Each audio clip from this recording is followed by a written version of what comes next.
요요요 시작하겠습니다. 요점만 요약해서 알려주세요. 네, 너무나 많은 분들이 너무나 귀한 질문들 보내셨는데 아마 많은 분 그러실 겁니다. 언제 내 질문이 나올까? 제가 엄벙덤벙 하고 싶지 않아가지고 너무나 귀한 질문이 많기 때문에 아주 차근차근 조금 천천히 나오고 있으니까 양해해 주세요. 근데 분명히 여러분의 그 질문이 직접 나누지 않고 또 다른 분을 통해서 대화를 나눌 수 있으니까 꼭 함께 해주시고 계속해서 보내주시면 감사하겠습니다. 이제 차근차근 요점만 요약해서 알려드리겠습니다. 첫 번째, 이분은 개구장이 곰돌이 바람이라는 아이디어에 올라온 질문입니다. 목사님 안녕하세요. 저는 올해 27살 된 청년입니다. 오늘은 궁금해서 질문을 드려요. 저와 엄마가 다니고 있는 교회는 매주 주일 일부 예배마다 성만찬식을 드리고 있어요. 근데 저희 어머니는 성만찬식을 하시는데 저는 성만찬식을 하지 않고 있어요. 그 이유가 나중에 그게 익숙한 문화가 될까 봐서 제 죄를 먹고 마실까 봐 두렵습니다. 엄마는 기도를 하라고 하지만 솔직하게 말하면 저는 잘 모르겠어요. 과연 어떤 게 맞는 걸까요? 그리고 다음 세대 기준이 어디서부터인지를 모르겠어요. 어머니는 제가 다음 세대라고 하시는데 교회에서는 이제 막 영유아부터 중고등학생까지 다음 세대라고 하는데 어디서부터가 다음 세대 기준인가요? 라면서 이 두 질문을 27살 된 청년에서 올리셨습니다. 네, 성만찬식. 잠시 성만찬식에 대해서 성경 구절을 읽어드리면서 좀 설명해 드리겠습니다. 이 말씀이 고린도전서 11장 27절부터 29절에 나와 있는 걸 잠시 읽어드리겠습니다. 고린도전서 11장 27절부터 29절. 그러므로 누구든지 주의 떡이나 잔을 합당하지 않게 먹고 마시는 자는 주의 몸과 피에 대하여 죄를 짓는 것이니라.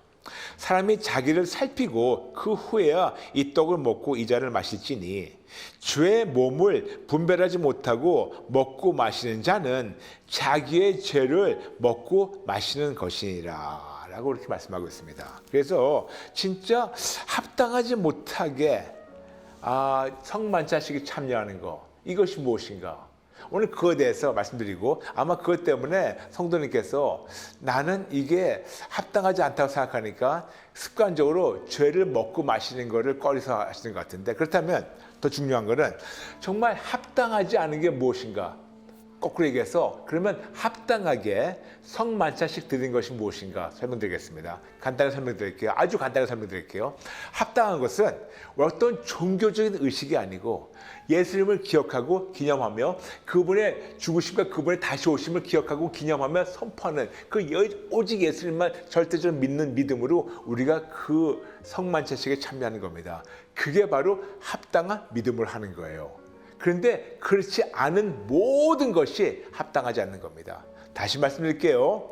합당하지 않는 것이 무엇인가 말씀드리기 전에 합당한 것을 무엇이라고 말씀드리겠습니다. 합당한 것은 오직 예수님만 붙잡는 믿음으로 오직 예수님이 죽으심과 부활하심을 우리가 알고 기념하며 선포하며 그분을 위해서 살고 그분을 기념하며 그분을 위해서 우리가 선포하고 그분을 한 분만 바라보는 믿음으로 우리가 그 성만찬식에 참여하는 것이 합당한 겁니다. 그 외에 모든 것은 합당하지 않은 거예요. 습관적으로 그냥 어떤 마음도 없이 그냥 교회에서 하니까 그냥 떡을 떼라니까 잔을 마시라니까 이런 것이 합당하지 않는 거고 그거는 예수님을 진짜로 믿지 않는 믿음이기 때문에 오히려 그런 것이 우리에게 해가 될 수 있다는 겁니다. 그러므로 어떤 것이 합당하지 않는다고 얘기하는 대신 어떤 것이 합당한다는 걸 알았으니까 앞으로 우리 모두가 이렇게 합당한 믿음으로 그렇게 해주시고 지금까지 그렇게 못하셨다면 항복하고 회개하고 다시 진짜 그 하나님의 그 몸과 그 피를 우리 같이 합당한 믿음으로 같이 참여하시는 저와 여러분 되시기를 축복합니다. 그러므로 이제껏 그렇게 못했다면 항복하고 회개하고 다시 합당한 믿음, 다시 얘기해서 오직 예수님만 붙잡는 믿음으로 성만찬식에 참여하는 저와 여러분 되시기를 축복합니다. 아멘. 네, 그 다음에 이분이 질문이 있어요. 다음 세대가 무엇인가? 간단합니다. 다음 세대는 40세 미만이에요. 물론 찬반이 있겠지만 성경에 보면 40이라는 숫자가 많이 나와요. 너무나 많습니다. 우리가 40일 동안 비가 내렸어요. 그리고 예수님께서 40일 동안 금식하셨어요. 그리고 모세가 40년 동안 거기 다녔어요. 그리고 모세가 첫 번째 40년, 두 번째 40년은 목자로서, 세 번째 40년은 광야에서 그 사람을 인도하는 거. 그래서 40이라는 게 많아요. 근데 간단하게 얘기해서 40은 무엇을 뜻하냐? 한 세대를 뜻합니다. 그래서 제가 항상 얘기하지만 만으로 40세까지 새로운 세대, 신세대. 그렇기 때문에 다음 세대 그러면 간단하게 40세 미만 되는 사람들을 저는 다음 세대라 얘기합니다. 그러므로 성도님 지금 27살이죠? 다음 세대예요. 그래서 우리가 다음 세대 그러면 그냥 40대 미만이라고 생각해 주시면 감사하겠습니다. 네, 감사합니다. 네, 그 다음 분 나누겠습니다. 이분은 주다라는 아이디로 올라온 질문입니다. 안녕하세요. 작은 개척교회 목사님 딸입니다. 작은 개척교회다 보니 사역을 할 사람이 없어서 교회에서 이것저것 맡고 있습니다. 특히 부족한 실력이지만 드럼도 베이스도 일렉도 아무것도 없고 오직 그냥 피아노 한 대가 있는데 그것도 반주가 없어 모든 예배 반주를 하고 있습니다. 그런데 근래 저는 큰 고민이 있습니다. 아빠와 목사님이 같은 사람이다 보니 아빠로서 실망하는 것들을 단점으로 보며 강단에서 설교하는 모습을 볼 때 잊혀지지가 않습니다. 비록 자세히는 말할 수 없지만 아빠가 이번에 저에게 정말 큰 잘못을 들키고 아무에게도 말하지 못하고 있습니다. 그래서 저는 이제 교회에서 아무 기쁨 없이 의무로 사역하고 예배 때는 아무 생각 없이 의자에 앉아 있게 됩니다. 교회를 옮길까 여러 번 고민했지만 이 작은 동네에서 제가 목사님 딸이라는 걸 모르는 다른 교회 목사님들이 거의 안 계시고 저희 교회에서도 성도님들이 제가 예배 때 안 보이면 의아해하시고 딸도 안 다니는 교회라고 하며 교회 이미지를 깎아먹을까 두렵습니다. 제일 큰 건 아무래도 사역자가 없어 교회가 제대로 돌아가지 않을까 하는 걱정입니다. 하지만 저의 개인적인 신앙을 위해서는 교회를 옮겨야 할지 아닐지 라는 생각이 듭니다. 저는 어떻게 해야 할까요? 도와주세요. 라면서 주다라는 성도님께서 성도님 참 너무 마음이 아프네요. 목사님 따님으로서 많은 굳은 일을 하고 특히 반주를 담당하고 있는데 목사님과 아빠가 한 분이다 보니까 목사님이 대신 아빠에 대한 실망감, 그래서 목사님께서 아버님께서 강단에서 말씀하신 말씀이 안 들어오는 거, 특히 지금 말씀하시지만 진짜 어떤 큰 잘못을 들켰는데 이것 때문에 좀 마음이 힘드신 것에 대해서 참 마음이 아프네요. 그렇다면 지금 자매님은 이런 질문을 하셨어요. 교회를 옮길까 말까? 주변 사람들 눈치도 있고 또 교회에 일꾼도 없어가지고 내가 떠나면 안 될 것 같은데 그렇지만 신앙에 도움이 안 되고 우리 목사님이면서 내 아빠의 그 잘못을 내가 뻔히 보고 있는데도 이거를 우리가 어떻게 하면 될까 그런 고민이신 것 같은데 저는 자매님께 지금 떠날까 그러니까 남을까 떠날까 지금 두 가지 옵션 말고 세 번째 옵션을 드리고 싶어요. 세 번째 옵션은 뭐냐면 성경대로 마태복음 18장 예수님께서 말씀하신 대로 형제가 뭘 잘못했으면 먼저 형제한테 가서 그거를 지적해주고 얘기하는 거죠. 근데 그럴 때 말을 안 들으면 그 다음에 두세 사람의 증인을 데려가서 또 한번 권면하는 거죠. 근데 그래도 말을 안 들으면 그 사람을 이방인같이 취급하라고 예수님께서 우리에게 마태복음 18장 말씀하셨어요. 저는 다른 분들 모시고 한다는 건 아직은 아니고 저는 자매님께서 아버님한테 가서 이거를 그냥 터놓고 도전이 아니고 터놓고 딸 떠나서 그냥 성도의 입장으로 한번 말씀해 보시면 어떨까요? 그래서 아버님께 이거를 지적하고 부드럽게 그리고 아버님이 이거를 깨닫고 항복하고 회개할 기회를 드렸으면 합니다. 무슨 말씀이냐면 그냥 아빠가 뭘 잘못하고 내가 덮어주고 내가 기분 상해가지고 내 신앙에 도움이 안 돼가지고 떠나겠다. 아니면 이걸 내가 덮어주고 남아있어가지고 내 영혼이 죽겠다. 이게 아니고 아버님도 주의 종으로서 떠나가서 아버님도 하나님의 아들로서 항복하고 회개할 기회를 드려야 되잖아요. 그래서 저는 자매님이 기도하시면서 가장 하나님의 완벽한 시간에 가장 부드러운 방법으로 그렇지만 강하게 아버님을 만나가지고 하나님 지혜를 구하면서 아버님께 말씀해 주세요. 아빠, 사실은 내가 아빠 이런 거 나한테 들킨 것 때문에 내가 굉장히 힘들다고. 굉장히 힘들고 아빠가 이거를 그냥 무턱대고 덮지 말고 아빠가 이걸 가지고 이걸 항복하고 회개했으면 좋겠다고. 그래서 한번 아버님께 기회를 드려보세요. 그런데도 불구하고 아버님이 무슨 말이야, 난 잘못한 거 없어. 그러면 그때 가가지고 우리가 그 다음 액션을 정해야겠지만 한번 그 기회를 드려보세요. 그런데 아버님께서 겸손하게 그래, 맞다, 딸아, 내가 잘못했다. 그래서 항복하고 회개하시고 용서받고 회복된다면 가장 좋겠죠? 그러므로 한번 그 방법 해보시면 어떨까요? 그런데 같이 기도할게요.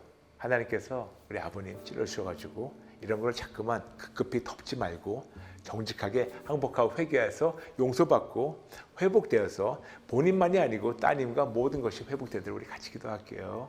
자매님 힘내세요. 그렇지만 한번 그런 방법 해보시면 너무 감사하겠습니다. 네. 이제 그 다음 분 나누겠습니다. 이분 아이디는 담쟁이.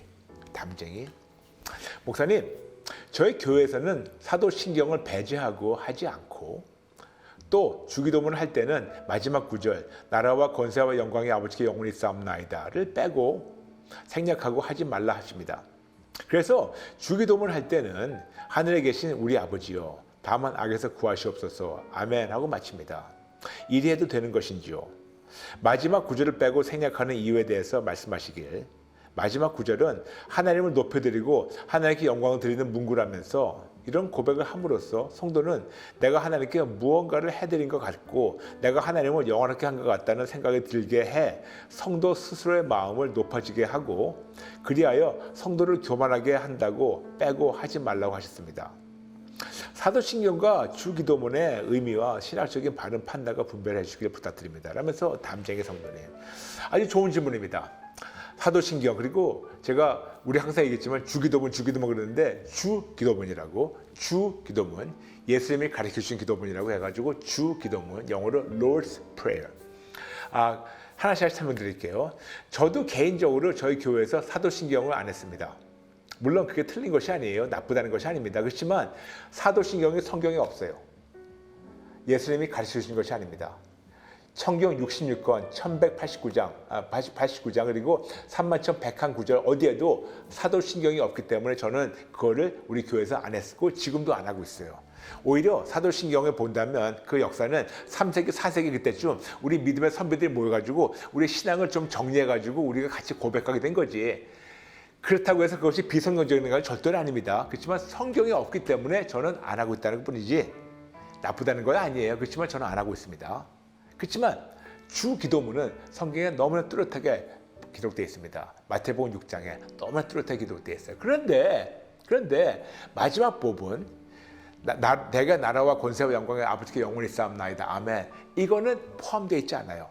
그래서 성경 보게 되면 거기에 가로를 쳐있습니다. 어떤 성경에는 가로를 쳐있고 어떤 거는 조그만 글자가 있어요. 이거는 나중에 포함된 거라고. 즉 우리의 믿음의 선배들이 주 기도문을 쭉 한 다음에 그 다음에 이거를 본인들의 믿음을 담아가지고 하나님께 영광 돌리는 것을 포함되어 있어요. 그렇지만 저는 이것이 하나님의 말씀과 위배되지 않고 이것이 오히려 거꾸로 반대가 아니기 때문에 저는 주 기도문 할 때 같이 하게 됩니다만 제가 여러분에게 주 기도문 시리즈를 할 때 이런 것이 있지만 성경에 없지만 이것이 위배되는 건 아니라고 말씀을 드렸어요.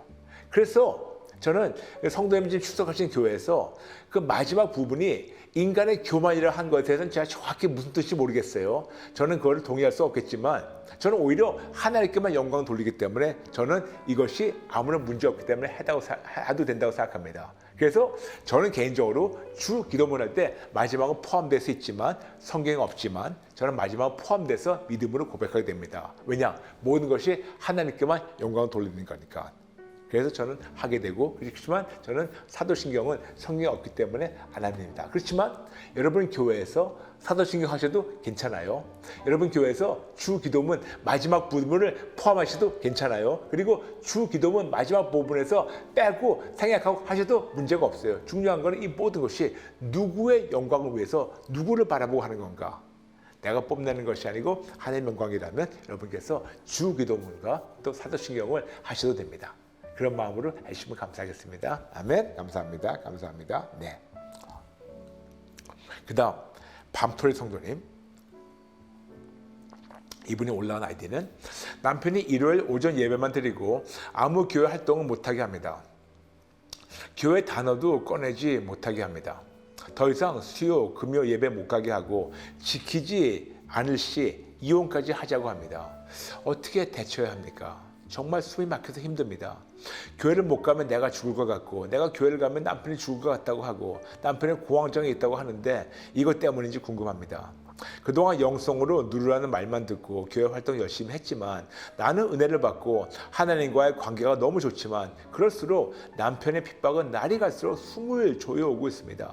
참다 지쳤는지 제 속에서 알 수 없는 것들이 올라오며 물같은 침이 어마어마하게 나오고 소리 지르고 싶고 주여 외치고 통곡하고 싶은 마음이 눌렀지만, 입에서 방언도 나오고 뭐라고 자꾸 터져 나온 것을 보면서 남편이 아이들에게 귀신 들렸다며 병원 데리고 가라고 화내고 참다 도저히 절제가 안 되고 교회가 소리 지르고 싶어 주님 찾지 않으면 죽을 것 같아서 교회를 쫓아갔습니다. 2시간 정도 목사님 사모님 도움으로 절제했습니다. 어떻게 이 일들을 해결해야 할까요? 아이고 참, 와, 그냥 아이고라고 어떤 분이 올려오시는데 댓글로 지금 아이고 맞아요. 성도님 너무 죄송해요. 너무 죄송해요. 지금 남편분이 뭐 공황장애 얘기하는 거는 이거는 다 영적이에요. 무슨 말이냐면 이 케이스는 100% 영적입니다. 그렇지만 이게 있어요. 저는 성도님께 영적이라고 말씀드리고, 그리고 이걸 이길 수 있는 방법은 오직 예수님밖에 없다고 미리 정답을 드립니다. 그렇다면 어떻게 기도해야 될까? 간단합니다. 남편분 예수님 만나게 해달라고. 이것도 정답이에요. 근데 왜 이 정답을, 뻔한 정답을 드리는가? 이유가 있어요. 남편분 이렇게 완강하게, 너무 강하게 하나님을 핍박하고 하나님을 대적하고 있잖아요. 저는 오히려 이런 분들이 예수님 만나게 될 때는 너무나 변하기 때문에 저는 오히려 소망이 있습니다. 오히려 그냥 물에 물 탄 듯 쇠술 탄 듯 그냥 뭐 온유하고 별로 뭐 그런 분들은 예수님을 만나도 그냥 온유한 거 그런 걸 가지고 어떤 뜨거운 게 없어요. 물론 그게 나쁘다는 게 아닙니다만, 근데 진짜 예수님을 이렇게 대놓고 대적하고 진짜 말도 안 되는 행동해가지고 예수 믿는 자들을 핍박하는 자들이 예수를 만나게 되면 어마어마하게 변하더라고요. 어마어마하게. 그래서 저는 오히려 성도님께 그 소망을 가지고, 그런 소망을 마음에 품고 남편분을 위해서 기도해 주시면 감사하겠습니다. 인격적으로 만나게 해달라고. 인격적으로 만나게 되면 어마어마하게 변하고 하나님께서 때로는 어마어마하게 사용하시더라고요. 그래서 너무 죄송해요. 지금은 너무 힘드신 거 알고 있습니다. 그렇지만 조금 힘을 내시고 남편분 예수를 만나게 해달라고. 그리고 그렇게 하나님께서 만나주실 때 정말 이런 분들을 아름다운 그릇으로 사용하시더라고요. 그래서 그런 소망으로 기도해 주시면 감사하겠습니다. 네, 그 다음 분 나누겠습니다. 이분 아이디는 울경 아이디로 올라왔습니다. 안녕하세요 목사님, 질문 드려요. 예수님 믿는 우리는 하나님께 모든 것을 맡겨야 하나요? 네, 모든 것을 맡겨야 합니다. 왜 그런지 아세요?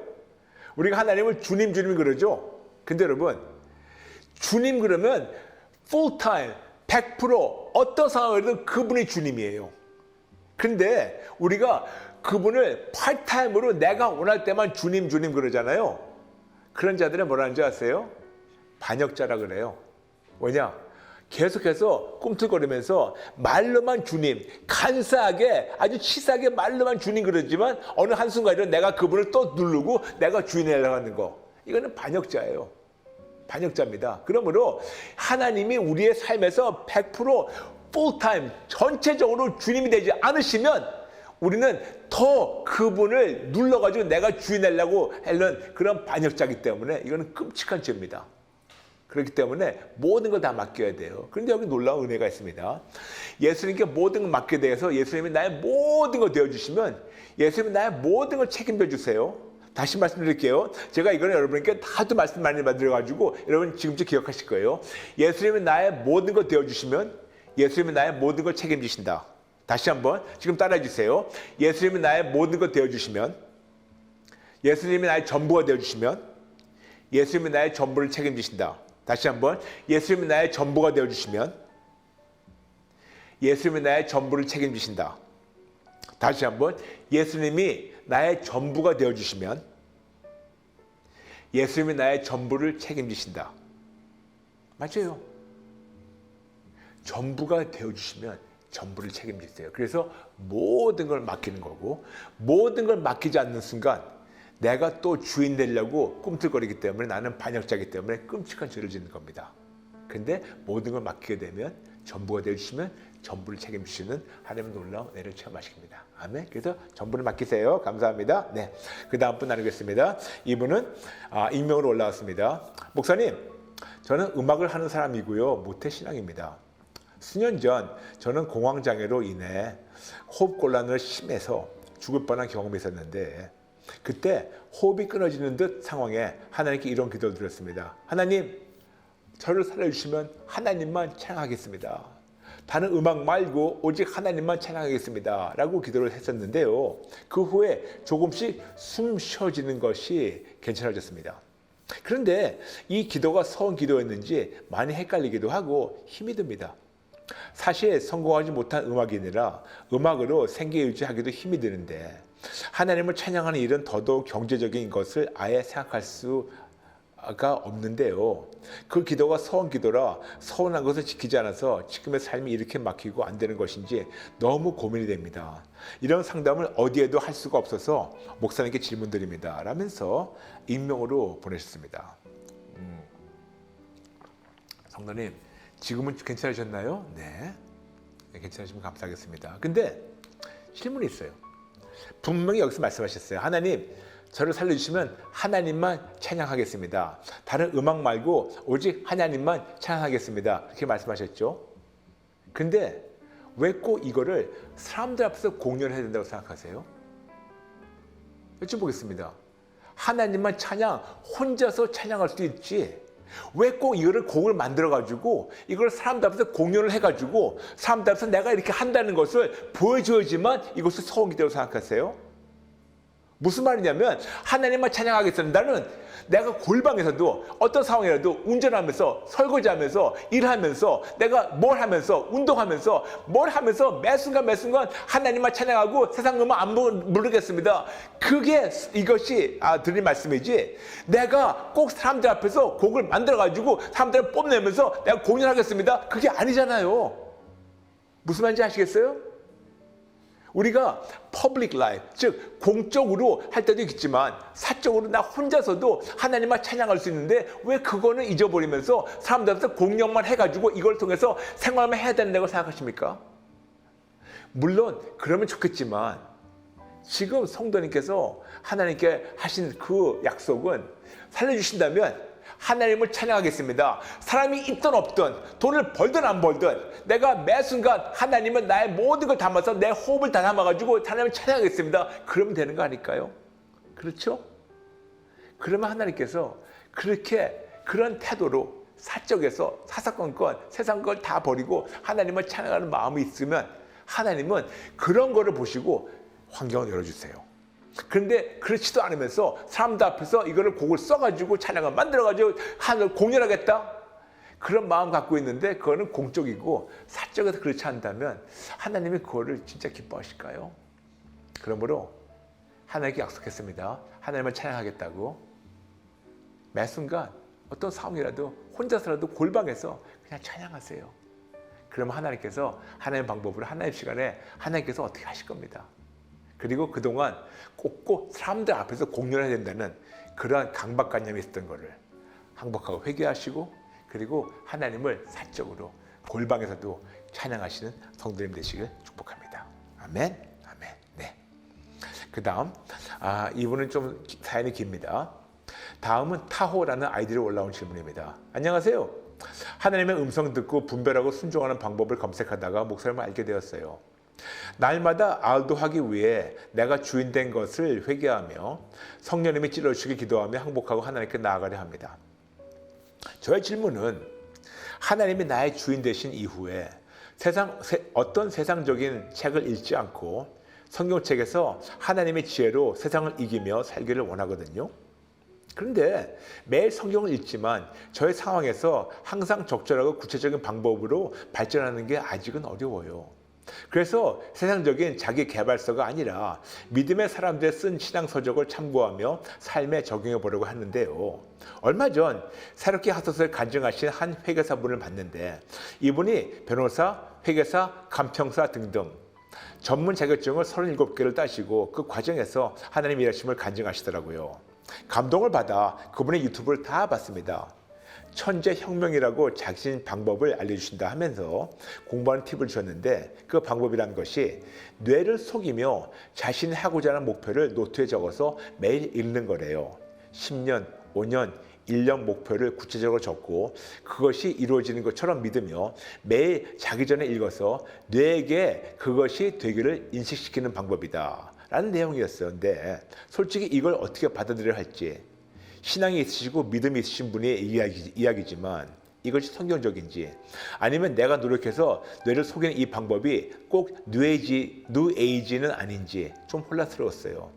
그래서 일단 바로 실천하지 않고 알도하면서 하나님께 여쭤보라고 하는데 제가 하나님의 음성을 듣고 분별하는 데 있어 도움을 주었으면 합니다. 크리스찬이 자기 개발서의 방법대로 사는 것이 성경적인가요? 크리스찬은 알도하면서 하나님이 하라 하시는 감동을 행하고 모든 계획을 하나님께 올리는 것이 아닌가요? 제가 20년, 10년, 5년 계획을 세운들 그게 하나님의 계획이 아닐 수도 있잖아요. 도와주세요. 감사합니다. 라면서 타호란 성도님께서 올리셨습니다. 네.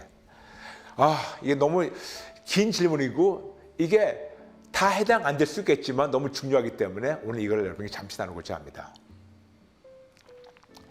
크리스찬으로서 자기 어떤 뇌를 속여서 자기 개발한다. 이거는 매우 비성경적인 겁니다. 목사님들 중에서 특히 유명하신 목사님들 중에서 믿음의 말씀이라는 그런 운동에 참여하신 분들이 계세요. 한국에도 좀 있습니다만 미국에 꽤 많으세요. 그게 E.W. 캐니언이라는 분이 시작해가지고 케넷 헤이건 등등 시작해가지고 그런 분들이 꽤 많아요. 쉽게 얘기해서 뭐냐면 그분들은 그냥 내가 마음에 믿고 입으로 표현해가지고 달라고만 하면 줄 수 있다는 거예요. 그리고 그들 나름대로 성경 구절을 가지고 그들의 이런 삐뚤어진 신학을 정당화시켜요. 그게 뭐냐면 바로 고린도후서 4장 13절 말씀이에요. 그 말씀 읽어드리겠습니다. 고린도후서 4장 13절 말씀입니다. 기록된 바 내가 믿었으므로 말하였다 한 것 같이 우리가 같은 믿음의 마음을 가졌으니 우리도 믿음으로 또한 말하노라. 그래가지고 그냥 마음에 품고 입으로 얘기만 하면 하나님 주신다고. 그래서 결국 이것이 기복신앙, 번영신학, 주세요. 그래서 미국에서는 이거는 거를 word of faith. 그래서 그냥 영어로 name and claim. 그냥 마음이 믿고 달라고만 하면 이런 번영신학, 말도 안 되는 번영신학, 그냥 기복신학 얘기하는 거. 그리고 한국에서는 이거를 그냥 주세요. 그렇게 사람들을 우리가 얘기하고 있는데 여러분에게 누차 말씀드렸죠. 이게 얼마나 비성경적이라는 것을. 즉 내가 주인이 돼가지고 내가 하나님 부려먹는 거라고 누차 말씀드렸죠. 근데 여기에서 나온 그런 책이 있어요. 한 20몇 년 전에. 그 책이 The Secret, 더 비밀이라는 책이에요. 그 Secret이 뭐냐면 그냥 본인이 보면서 어떤 걸 보면서 자꾸만 쇠뇌하는 거예요. 된다 하면 된다는 거예요. 뉴에이지예요. 성경은 아무 상관없는데 심지어는 어떤 교회에서는 이거를 성경을 같이 가르친 교회도 미국에서 있었어요. 무슨 말이냐? 하나님을 내가 어떻게 했었는지 부려먹어서 내가 원하는 대로 사용을 먹겠다. 그래서 1년, 5년, 10년 내가 내 뇌를 내가 세뇌시켜가지고 내가 이거를 되도록 내가 자꾸만 되풀이하고 그러다 보면 이것이 믿음이 돼가지고 하나님의 유형을 먹겠다. 어마어마하게 잘못된 겁니다. 그러므로 하지 마세요. 이렇게 믿음의 말씀이라죠. Word of faith. 믿음의 말씀은 어마어마한 비성경적 가르침입니다. 거기에 현혹되지 마세요. 우리는 하나님의 뜻대로 살아야 됩니다.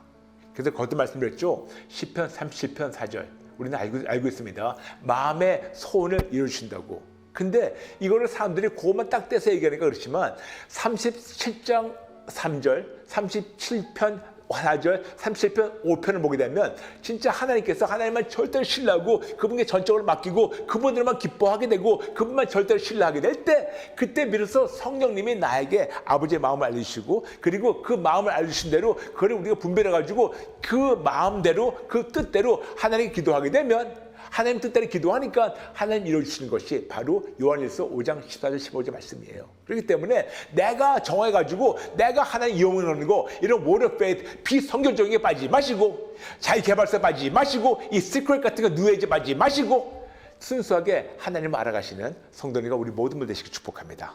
그래서 이런 거 버리세요. 소용없어요. 근데 아마 그러실 겁니다. 아니 근데 유명한 프로그램 나왔고 그리고 진짜 크리스찬이면서요? 여러분 미국에서 큰 교회 목사님들이 그렇게 하시는 분들이 계세요. 그들이 믿음이 없다는 것이 아닙니다. 잘못된 믿음을 갖고 있는 거지. 그러므로 그런 믿음에 현혹되지 마시고 순수한 오직 예수님만 붙잡는 믿음으로 다시 돌아오시길 축복합니다. 아멘. 네. 그 다음 분 나누겠습니다. 이번 질문은 익명으로 올라왔어요. 안녕하세요 목사님. 알도를 자판기 때 배워 몇 년째 하고 있는데요. 저는 전혀 안 되고 있어요. 저만 안 되는 것 같아 답답하고 눈물이 나요. 물건을 살 때는 여쭤보고 사는데 항상 세일하는 것만 사라 하시는 것 같아 결과적으로 만족도도 없고 좋은 물건이 아닌 경우도 많아요. 목사님께서는 마트에서도 짧은 시간에 분별한다고 하셨는데 구체적으로 말씀해 줄 수 있을까요? 정말 알도를 잘하고 싶어서 도와주세요. 질문할 수 있는 기회 주셔서 감사합니다. 알도, ALDO, 영어로 ALDO, Ask, Listen, Discern, Obey. 하나님께 여쭙고 듣고 분별하고 순종하는 거. 그래서 이걸 줄여가지고 알도라고 그랬죠. 하나님께 여쭙고 그리고 하나님의 음성을 듣고 이것이 하나님이지 아닌지 진짜로 분별해가지고 하나님이라면 그 다음에 순종하는 거. 이것이 바로 알도예요. 근데 지금 성도님이 계속해서 하는데 안 된다고. 왜 안 되는 거 알려드릴까요? 아직도 내 안에 내가 많아서 안 되는 거예요. 아직도 내 안에 내가 많기 때문에 하나님의 음성을 순수하게 분별할 수 있는 것이 자꾸만 내가 있어서 그래요. 그렇다면 가장 지름길이 뭔지 아세요? 가장 하나님의 음성을 알도를 가장 완벽하게 잘할 수 있는 가장 지름길이 뭔지 아세요? 내 자아가 죽고 없어지면 없어질수록 하나님의 그 분량이 더 커지기 때문에 하나님의 음성을 제대로 분별할 수 있습니다. 그러므로 알도의 가장 지름길은 죽는 거예요. 매 순간 납작이 엎드리고 죽고 항복하고 회개하고 내 자아를 다 죽이고 내 욕심을 다 죽이고 내 계획을 다 내려놓고 내가 주인 행세되는 걸 다 내려놓고 내 교만과 자만과 모든 거 다 버리고 죽이고 없애고 단절로 다 죽어서 나라는 게 다 없어지고 성령님을 가득 채워받을 때 그때 비로소 너무나 알도가 순조롭게 될 수 있습니다. 그러므로 알도가 안 되는 분 한번 물어보세요. 진짜 내 안에 내가 얼마나 많기 때문에 하나님을 듣지 못하는가. 그래서 답답한 마음이 있으시면 그 답답한 마음을 다 담아가지고 철저히 항복하고 회개하셔서 다 비우시고 하나님의 뜻대로 사시는 여러분 되시길 축복합니다. 아멘. 아멘. 네, 마지막으로 익명으로 올라온 질문이에요. 목사님, 지난 만나회 시간에 혼전 순결에 대해 상담해 주셔서 감사합니다. 네, 맞아요. 이번 주 화요일에 저희가 만나회 때 혼전 순결에 대해서 나왔는데 와우! 진짜 많은 분들이 폭발적으로 정말 그 자매님을 응원해 주셨습니다. 너무나 감사합니다, 자매님. 그리고 그거를 같이 응원해 주신 모든 분들 정말 대한민국에 소망이 있다는 거 보면서 너무 기뻤어요. 너무 기뻤습니다. 이번 주 화요일 많이 못 보신 분 계신다면 이번 주 화요일 만나요 꼭 보세요. 네. 그래서 혼전 순결에 대해서 상담해 주셔서 감사합니다. 요즘 혼전 임신, 동거, 속도 위반 등에 대해서 죄라고 생각하지 않은 세상이 된 것 같아요. 다음 세대들이 가장 많이 접하는 연예인들부터 아무 죄책감 없이 방송에서 아무 꺼리낌 없이 얘기하는 걸 보면 불쾌하기까지 합니다. 특히 크리스찬들조차 이 문제에 대해서 당연시 여기는 지금의 현실을 어떻게 바라봐야 할까요? 다음 세대들이 이 문제에 대해 올바른 생각을 가질 수 있도록 목사님께서 하나님의 마음을 전해주시면 안 될까요? 되죠. 당연히 되죠. 네. 여러분, 세상이 모두 손에 손잡고 지옥으로 간다고 이것이 추세라고 이것이 흐름이라고 이것이 유행이라고 따라가겠어요? 아니죠. 세상 모든 사람이 동성애가 유행이라고 따라가겠어요? 아니죠. 세상 모든 사람들이 진짜 소아성애가 이거 유행이라고 아이들을 괴롭히겠습니다? 아니죠. 세상 모든 남자들이 여자들을 진짜 겁탈하고 그리고 여자들에게 이상한 성추행하는 것이 유행이고 이것이 사람들 흐름이라고 하겠습니까? 아니죠. 세상 모든 사람들이 거짓말하고 때리고 우리가 훔치고 죽이고 그리고 이런 것이 하는 것이 유행이라고 따라하겠습니까? 아니죠. 무슨 말씀이냐면 우리는 기본적으로 옳고 그른 거를 우리가 윤리와 도덕을 알고 있는데 예수 믿는 자들은 그 윤리와 도덕을 훌쩍 넘어서 우리는 거룩한 수준으로 가야 돼요. 베드로전서 1장 16절 말씀하고 있습니다. 하나님이 거룩하신 것처럼 우리가 거룩해야 된다고. 거룩이라는 것은 세상에 어떤 흐름을 가고 어떤 유행을 간다 하더라도 우리는 그걸 따르지 말고 오히려 그들을 우리가 정죄하는 대신 그들을 앞장서 가지고 그들에게 올바른 거 보여줘야 되는데 예수를 믿는다고 자칭하면서 뭐 혼전 임신이나 속도 위반을 부끄럽지 않게 얘기하는 자들, 저는 이들이 어떤 낯짝을 가지고 얘기하는지 모르겠어요. 진짜 이거는 진짜 너무 부끄러워요. 여러분, 저는 미국에서 왔습니다. 미국에서 40년 살다 왔어요. 심지어는 그렇게 개방된 미국에서도 이걸 부끄럽게 여기고 그걸 자꾸만 얘기하지 않고 오히려 미국이 굉장히 그런 면에서는 더 보수적인데 어떻게 대한민국이 이렇게 동방예의지국이 이렇게 타락되는지 모르겠어요. 이게 뭐 자랑스럽다고. 여러분, 자랑할 것이 아니에요. 근데 그들은 그들이에요. 우리가 변하지 말아야 돼요. 우리가 동조하지 말아야 돼요. 분명히 성경에서 말씀하고 있습니다. 로마서 1장 32절. 그런 일들을 하는 자들 우리가 보면서 합당하다고 얘기하는 것도 죄라고. 그런 거 보면서 동조하는 거. 그래. 그것도 죄라고 말씀하고 있습니다. 내가 속도 위반하지 않고 내가 뭐를 안 한다 하더라도 내가 그걸 보면서 그냥 끄떡거리고 그럴 수가 있겠지. 흐름이니까. 이 자체가 하나님 입장에서는 똑같은 죄라고 말씀하십니다. 그러므로 우리는 세상의 윤리의 도덕 기준보다 더 훨씬 높은 기준을 살고 있습니다. 하나님의 기준, 거룩한 기준. 그러므로 진짜 교회만 다니는 사람들은 이렇게 아무런 꺼리낌 없이 혼전 임신이나 속도 위반이나 이런 거 꺼리낌 없이 진짜 결혼 전에 동거하는 거 이런 꺼리낌 없이 얘기하겠지만 여러분 그러지 마세요. 우리는 더 높은 기준을 살고 있습니다. 그래서 이런 거를 우리가 보면서 그냥 웃고 지나가지 말고 이런 거 용납하지 말아주세요.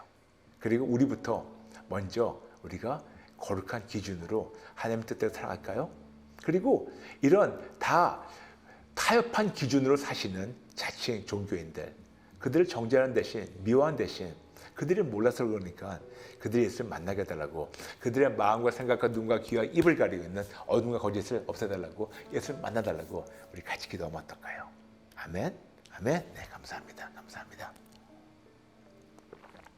이렇게 많은 분들 좋은 질문들이 많이 올랐는데 저희가 다 나누지 못했지만 여러분 만일 아직까지 여러분의 질문이 안 올랐다면 기다려주세요.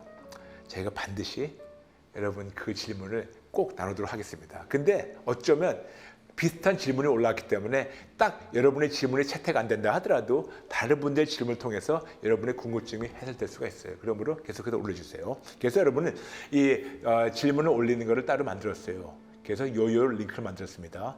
더보기란 들어가서 요요 링크에다가 여러분 질문 올리시면 저희가 최선 다해가지고 나누면서 우리 같이 함께 성장하겠습니다. 그리고 오늘도 방송 중에 헌금하신 분들, 슈퍼챗 하신 분들 감사합니다.